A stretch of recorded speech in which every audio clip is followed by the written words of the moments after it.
Imagine this scenario with me. The year is 2008, and while scrolling on a small forum, you find yourself curiously looking through a thread that appears to be discussing a cursed photograph simply called smile.jpg. As you read the thread, you learn more and more about the horrifying ramifications of viewing one such photo. The nightmares, the hallucinations, all of them described to you in painstaking detail. As you reach the end of the thread, thoroughly disturbed by the contents you have just learned about, the author explains to you that there is only one way for the curse to end: to spread the word and show it to someone else.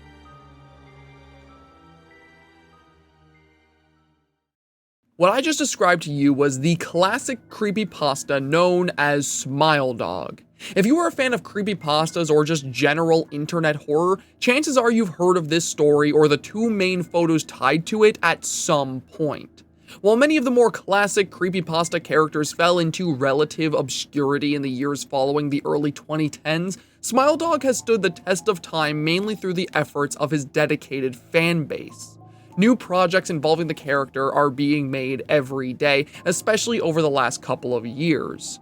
The most significant of these projects, to give an example, would definitely be the digital horror web series Chainmail Chasers, which shows us a completely reimagined version of Smile Dog, made terrifying again for both old and new fans. Now, all of this does raise a question. Why was it that out of all these iconic creepypasta characters, that Smile Dog was one of the very few who maintained his status for the many fans of internet horror? What did he and his story do so differently that made him stick with people the way he did? Well, there are many potential answers to that, but I feel the most likely is simply the fact that Smile Dog truly represents everything a creepypasta should be. Allow me to explain. To first get my idea across, we should understand what a creepypasta even is. Over the years, the term has kind of just become this buzzword used to describe any form of internet horror, but back when these stories were much more popular, it had a more specific definition. When it was first coined, a creepypasta just referred to any scary copypasta that would be pasted across discussion boards such as 4chan, with the intention of potentially convincing people they were real. As the term gained more traction and popularity, it would later broaden to simply describe any form of spooky internet urban legend that was spread around. They essentially became internet campfire stories. Understanding that is really important when talking about Smile Dog, because when you have those definitions in mind, it becomes very clear that this story was specifically designed to cater to them. Smile Dog was a story where the horror of it came from the idea of sharing it around, exposing other people to its contents and making them do the same by convincing them to some extent that it was real.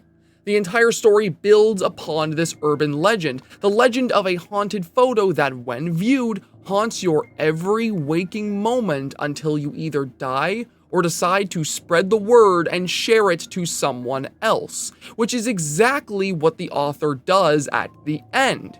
By reading the story, by viewing the image, you, the reader, now become directly involved in the conflict and are given the choice to perpetuate it further. What was so wonderful about this story too is that by nature it actively encouraged people to play along with it and add on to it in ways the original author never did.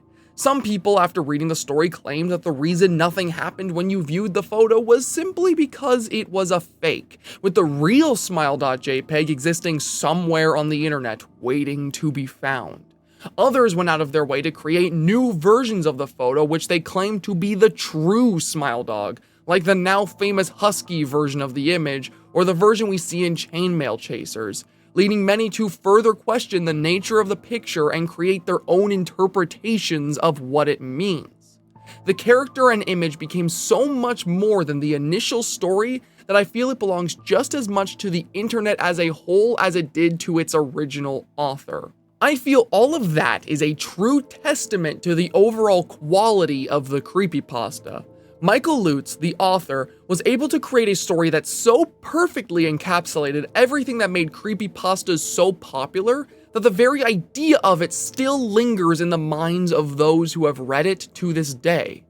Because sure, the photo shown in this story is fake, but what if people were onto something and a real version of it really was out there? What if you were unlucky enough to just happen to stumble across it, not even realizing it until it was too late?